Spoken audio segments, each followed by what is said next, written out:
I'm Steve Zaitchik with the LA Times, and we're here with the director, Randy Moore, and the actor, Roy Abramson, the filmmaker and star behind one of the phenomena of the Sundance Film Festival, Escape from Tomorrow, a movie shot pretty much guerrilla style, under the radar at Disney theme parks. Randy, maybe start us off by telling us a little bit about why you decided to make this film and what you think this film is. I think for me, the film is an exploration of a childhood that was influenced by a great deal of time spent with my father at these places, particularly Disney World in Florida. The Jim character is the father of four, loses his job on the last day of a family vacation, and fails to tell his wife and kids until later on, and after he's become obsessed with two French girls while he finds wandering around the park. And that's one of the things that's fascinating me about it is exactly that, and I'd love to get your take on this, Roy, is that it is very much a genre piece. It's a kind of surrealist, Lynchian drama. It has all those elements, but it ultimately is a character-driven story about one guy who really, he's kind of surrounded by happiness, or at least the Disneyfied version of it, but he seems to struggle to find happiness. He's lost his job. His wife isn't very good to him. He seems to have a decent relationship with his kids, but there are some issues there too. As you say, he's lusting after these young French girls. I'm wondering, maybe, Roy, how you view the character, because to me he's such a tragic and compelling figure. Yeah, he is. He's tragic in that he's in this kind of loveless marriage, or he's trying to connect with his wife. And but like a lot of middle-aged men, when you see a young girl walk by, you see your whole youth gone. You know, like what happened? I can't approach those girls. But these girls are on the cusp of teenage years. You know what I mean? They're just under. They're more Lolita than is allowed in our society. I mean, I was having this argument with someone the other day. I said, in Shakespeare, Juliet's mother says, "Hey, you're an old maid. You're 14 and you're not married yet." So times of, we have these mores that say that's ill, that's wrong to look at a 14-year-old girl. And these girls are very sexual in a way. They're not. He's not a pederast. But he gets obsessed with them, and it's really about obsession. There's also, it reminds me a little bit of Death in Venice, that movie where he's fascinated with these girls. But then there's other themes in the movie. There's the whole theme about how do you live in a place that's supposed to be the happiest place on earth, and you're basically miserable and longing. There's a real kind of sadness and longing and wanting in this movie. When I saw it, which was the first time last night. It reminds me of a Truffaut movie or something beautiful like that. It's in black and white, which is gorgeous, I think, and it's shot beautifully. And so it was easy to connect with this guy. I mean, it'd be nice to say that everyone is happy, but when you go there, it sometimes is the most miserable place on earth. Well, and I like that juxtaposition is really powerful, and I think it's, as you mentioned, Roy, it's also, there's some technical things that you do that I think really highlight this contrast between an inner unhappiness and a happy exterior. The black and white is an interesting choice. Wondering if you could talk about that and also talk generally about how you shot this movie, because everyone's going to see it and say, how the heck did he get cameras into Disneyland without, with park, officials everywhere? This is a company that watches its brand more than any other, and yet you were able to shoot, I guess, about 25 days between Orlando and Anaheim. How the heck did you do it? I mean, we used basically consumer cameras that everyone else in the park, uses to document their own family trips. The decision to do it in black and white was I really didn't want it to be home movie-ish. I didn't want it to have like a found footage feel, and then when we started actually doing tests and looking at it in black and white, all of a sudden the park took on this whole new feeling. It became almost an alternate Disney World, and it was just fantastic. Things were just popping out of the woodwork, literally, and things you normally don't notice all of a sudden were there. And I think I just wanted to show it in a way that you don't usually see it. Mm-hmm. And then from an acting side, I mean, the filmmaking is extraordinary, because you really do get a sense that this was shot with full Disney cooperation, which of course it wasn't. It was shot guerrilla style.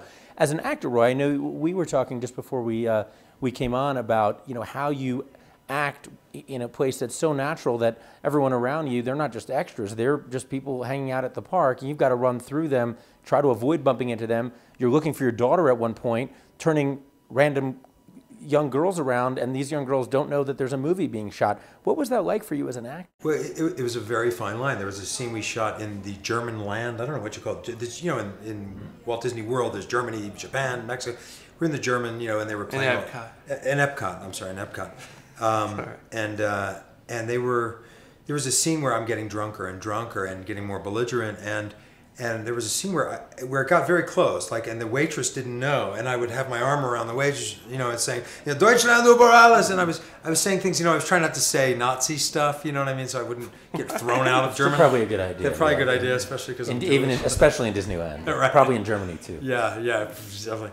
So I was, that was a little touchy. There was a few moments where I was like, just crossing the edge of a person going, what do you do? She didn't know it was a movie, and the cameramen are at the other table, and they're just filming it very quietly. And it's like I was saying before, it's almost like when you hide something can be hidden in plain sight, and that's how it was. People are not looking for a movie to be shot there, and it was almost easier to act like this, although it's more exciting because there's always that thrill of getting caught. It's just the constant thrill, like you're having an illicit affair. Like there's the thrill of getting caught, and you're never bored, and you never know. And a lot of it was improv, although it was basically all scripted. Randy is very good about letting you do things. Very good about suggestions, and it was exciting. I don't know how else to. How did you confer? That's one of the things. Even very basic. In the morning. In the filmmaking. Usually between takes, you're talking. How are you doing that if you can't even really all be in the same place because you don't want it to look like you're. We would do it individually. We would take one actor side individually instead of trying to huddle up as a group. We didn't want to. Or if I'd forget a line, Randy would go. It was all on iPods and stuff. He would just go, here's your, say this, and then go in there. It was all by phone and.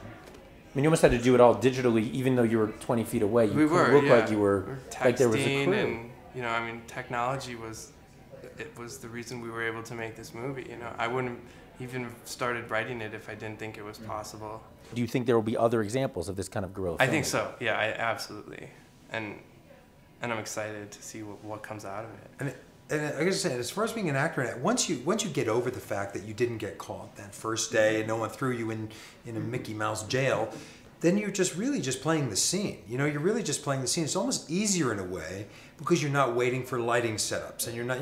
When you do a TV show, it's so complicated and so detailed. Well, and it's so contrived. I feel like if you're doing a TV show, you're acting on a stage, whereas here you're really running around Disney. Yeah, and so it was very easy to act. There was no big prep. I'm a father of two, so it was, I want to get to the Disney of it all because clearly you watch this movie, you think there's some pretty difficult, macabre things happening in this movie that I can't imagine Disney is that happy with.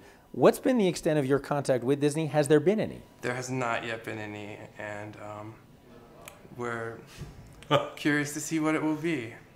Do you have any expectation or hope as far as, whether it's a lawsuit, whether it's something less draconian? What are you expecting? Personally, I would hope that they would just see it as a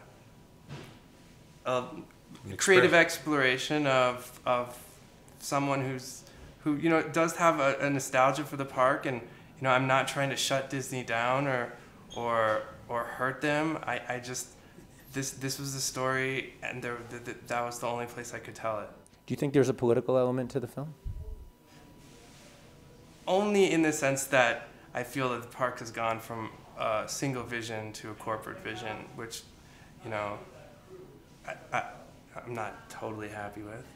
But you weren't. It didn't sound like you were explicitly trying to make an activist film. There isn't a kind of political, ideological edge to it. No, I was trying to explore, the relationship I had with the park and my father as a child.